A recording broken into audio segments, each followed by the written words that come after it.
કેમ છો બધા મજામાં? ફરી પાછું સ્વાગત છે એક નવા એનાલિસિસ વિડીયોમાં. તો વાત કરીએ નિફ્ટી, બેંક નિફ્ટી અને આવતીકાલે જે ફિન નિફ્ટીની એક્સપાયરી. તો એક્સપાયરીના દિવસે ફિન નિફ્ટીમાં મોમેન્ટમ કેવી આવી શકે છે, કયા લેવલથી ટ્રેડ બનાવી શકવા જોઈએ આપણે.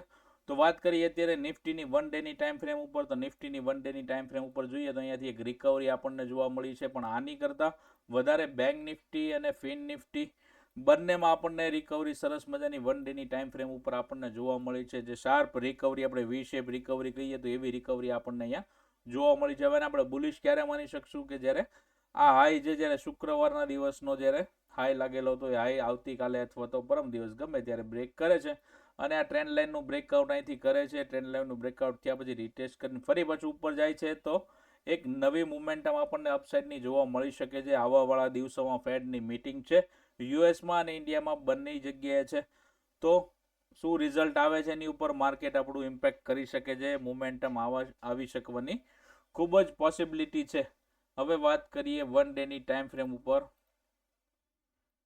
ફિન નિફ્ટીની. તો ફિન નિફ્ટીની અંદર જોઈએ તો પણ એક સરસ મજાની આપણને બુલિશ કેન્ડલ આમાં પણ જોવા મળી છે.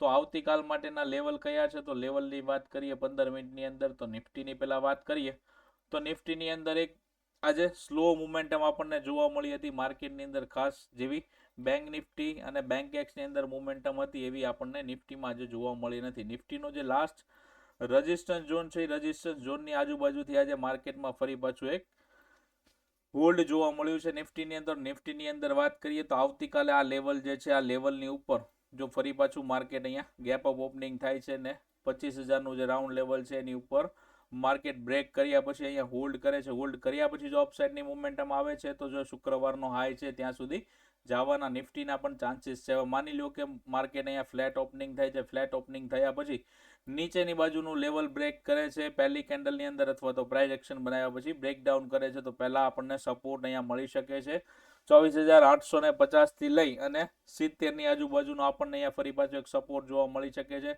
નીચેની બાજુ જો હજી જાય છે તો નીચેની બાજુ 24,800 આજુબાજુના લેવલ જોવા મળી શકે છે. અહીંયાથી એક ટ્રેન્ડ લાઇન પણ આપણને જોવા મળે છે. ટ્રેન્ડ લાઇનનો સપોર્ટ પણ અહીંયા નીચે આવે ત્યારે લઈ શકીએ છીએ. સપોર્ટ લીધા પછી ફરી પાછું એકવાર માર્કેટ અપસાઇડની મુવમેન્ટમ કરી શકે છે. માની લો કે માર્કેટમાં ગેપ ડાઉન ઓપનિંગ થાય છે તો અહીંયા નીચેની બાજુ સપોર્ટ છે. સપોર્ટ પાસે માર્કેટ જો કોઈ સારી બુલિશ કેન્ડલ બનાવે છે તો બુલિશ કેન્ડલ બન્યા પછી એક અપસાઇડની મુવમેન્ટમ પહેલી 5 મિનિટની અંદર જોવા મળી શકે છે. ત્યારે ફરી પાછા આપણી માટે રેઝિસ્ટન્સ જે છે એ આજનું ક્લોઝિંગ રહેવાનું છે આવતીકાલ માટે.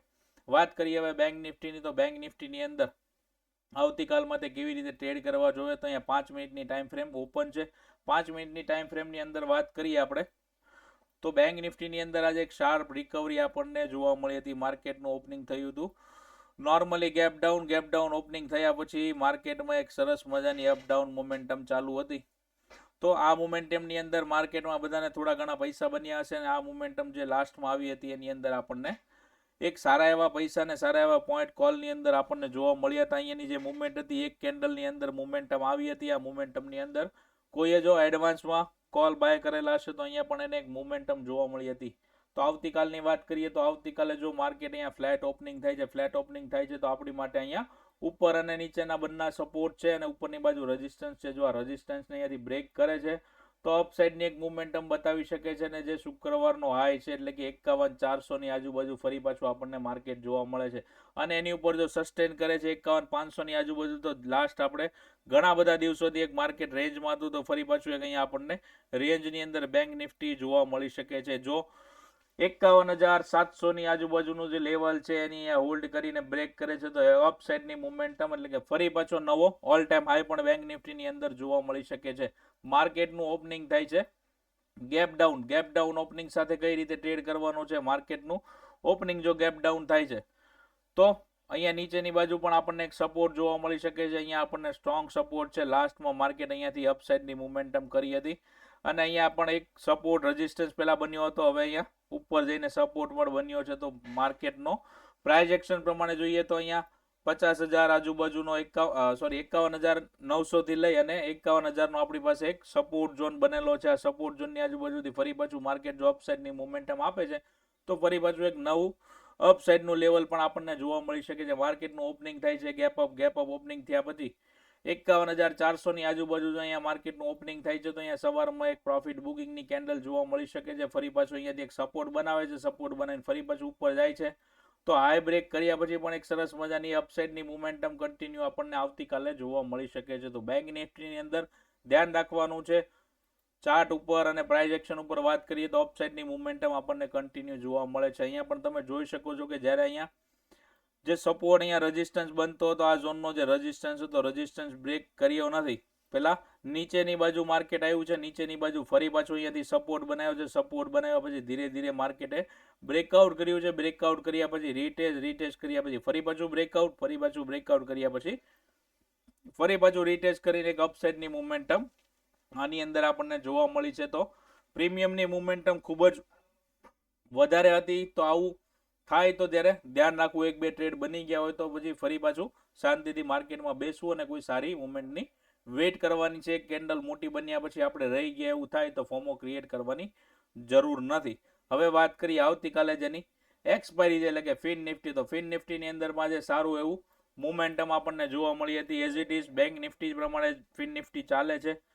તો આવતીકાલે વેઇટ કરવાની છે કે જો આ લેવલ જે છે અહીંયા જો ઓપનિંગ ફ્લેટ થાય છે, ફ્લેટ ઓપનિંગ થયા પછી અહીંયાથી બ્રેક કરે છે તો એક ફટાફટ ફાસ્ટ મુવમેન્ટમાં આપણને અહીંયા આજુબાજુની એક અપસાઇડની મુવમેન્ટમ જોવા મળી શકે છે. એટલે કે 50 થી 80 પોઈન્ટની અપસાઇડની મુવમેન્ટમ જોવા મળી શકે છે. ફરી પાછું અહીંયા એક રેઝિસ્ટન્સ આપણને જોવા મળશે ને જો ગેપ અપ માર્કેટ ખુલે છે ને રેઝિસ્ટન્સ આજુબાજુ ખુલે છે તો અહીંયાથી એક સવારમાં પ્રોફિટ બુકિંગ જોવા મળી શકે છે. પ્રોફિટ બુકિંગ થયા પછી અહીંયા એક માર્કેટમાં પ્રાઇસ એક્શન બનશે. પ્રાઇસ એક્શન બન્યા પછી અપ અથવા તો ડાઉન સાઇડનું બ્રેકઆઉટ થવાની તૈયારી થઈ જશે. ને નીચેની બાજુ જો માર્કેટ આવે છે તો અહીંયા સપોર્ટ ઝોન છે ને અહીંયાની નીચે જો બ્રેક કરીને માર્કેટ જાય છે તો ઇમિડિયેટલી એને અહીંયા સપોર્ટ મળી શકે છે. પહેલા જે અહીંયા રેઝિસ્ટન્સ બનતો હતો એ ફરી પાછો અહીંયા હવે સપોર્ટનું કામ કરતું જોવા મળશે આપણને. એટલે ફિન નિફ્ટીની કાલે એક્સપાયરી જેવી રીતે આજે બેંક એક્સ અને મિડ કેપની એક્સપાયરી, તો મિડ કેપની અંદર કોઈ જ જાતની મોમેન્ટમ નથી. તો જો આવતીકાલે બેંક નિફ્ટીની અંદર મોમેન્ટમ હશે તો ફિન નિફ્ટીની અંદર પણ મોમેન્ટમ જોવા મળી શકે છે. ગઈ એક્સપાયરી દિવસે ફિન નિફ્ટીના ₹1 વાળા કોલ લાસ્ટમાં જ્યારે શોર્ટ કવરિંગ આવ્યું હતું ત્યારે 100-120 જોવા મળ્યા હતા. તો આવતીકાલે પણ જો એવી મોમેન્ટમ થાય તો ચૂકશો નહીં. ફિન નિફ્ટીની અંદર લેવલ ટુ લેવલ કામ કરજો. માર્કેટની અંદર કેવી રીતે પ્રાઇસ એક્શન બને છે એ બધું જોવું હોય તો ટેલિગ્રામને જોઈન કરી લેજો. ડિસ્ક્રિપ્શનમાં લિંક આપેલી છે. ત્યાં નથી મળતી તો કોમેન્ટમાં કરી દેજો, ત્યાં પણ લિંક આપી દઈશ. વિડીયો ગમ્યો હોય તો લાઈક કરી દેજો, શેર કરી દેજો, કોમેન્ટ કરી દેજો અને ચેનલને સબસ્ક્રાઇબ કરવાનું ભૂલતા નહીં જેથી કરીને ડેઇલી એનાલિસિસના વિડીયો તમને અહીંયા રોજ મળતા રહે. ચાલો મિત્રો આવજો, ફરી પાછા મળીએ છીએ આવતીકાલે.